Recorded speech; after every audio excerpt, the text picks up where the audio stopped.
viewers, and to shed more light on the Qatari Prime Minister and Minister of Foreign Affairs to Egypt, we have over the phone Mr. Rahman, journalist and political analyst. Mr. Amr, good day.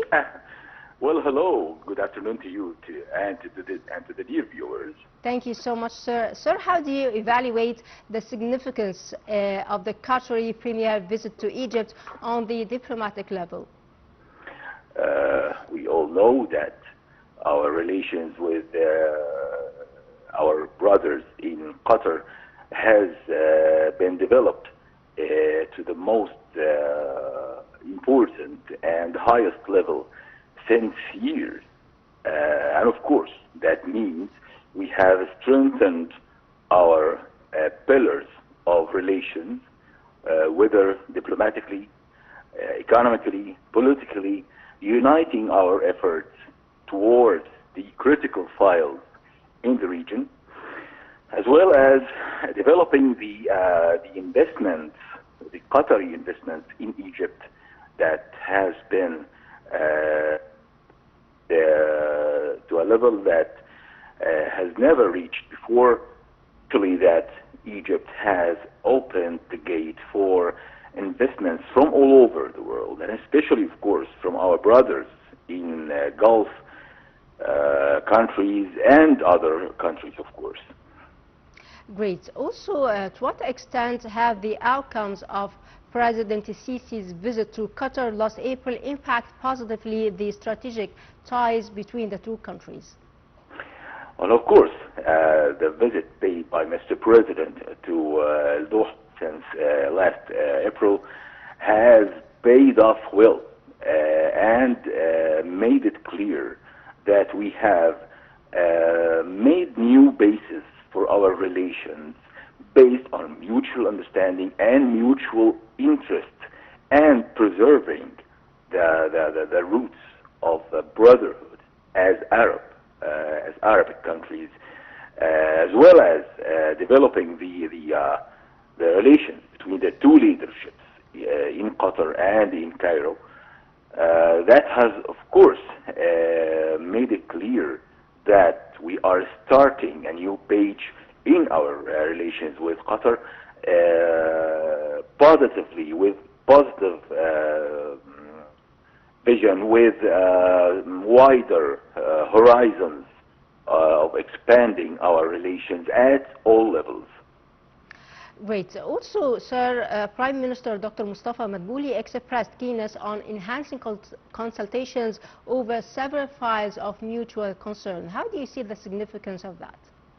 Well, of course, it means a lot to Egypt and to Qatar that we have reached that point of understanding.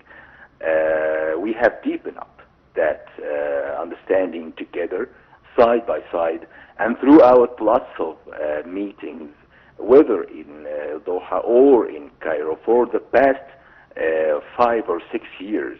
I believe that we are now collecting the fruits of that cooperation, and those meetings between the responsibles from the two sides. I believe that in the near future we can witness higher investments and stronger cooperation at all files and levels of cooperation between the two countries. Great. Also, sir, what are the main points tackled by the two top diplomats during their talks and at the press conference? Well, of course, we have a strong basis. We have mutual understanding, and we have taken almost the same situations towards that file concerning that we are part of each other's national security, part of each other's Arabic arena. That means uniting our efforts, uniting our visions, uniting our investments in the future can bring prosperity to our nations, whether in Qatar or in Egypt, as well as the same for the countries around us and for the whole region. Great. Also, Mr. Amr, on the economic front, the two ministers spoke about increasing investments. How do you see the significance of increasing investments between the two countries? Well, the Qatari investments in Egypt is too old.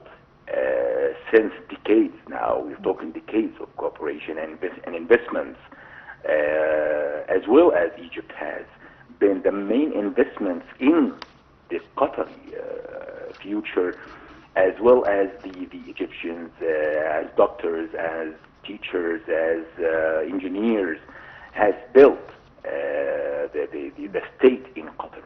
Today, Qatar is investing and pouring more cement in their investments in Egypt. We have lots of Qatari investments, and I truly trust that those Qatari investments would bring more and more investments, not just from Qatar, but from other Gulf countries, as well as investments from the neighbors in the region, in the Middle East, in the Arabic East, as well as we are, as Egypt, maintaining our position as the leading role of the region and the continent and the Arabic world. Well, sir, talking about the Joint Hire Committee, how do you assess its mechanism? Well, this hire committee, just by being established, means a very strong message that we don't have just cooperation that can be changed throughout time, but we are building a strong base for cooperation, a base that can stand the test of time, not just a change of policies or changing of situations, but uniting the two nations, uniting the two peoples in Egypt and in Qatar, seeking more prosperity, more successful projects, especially that we have the golden mine, which is the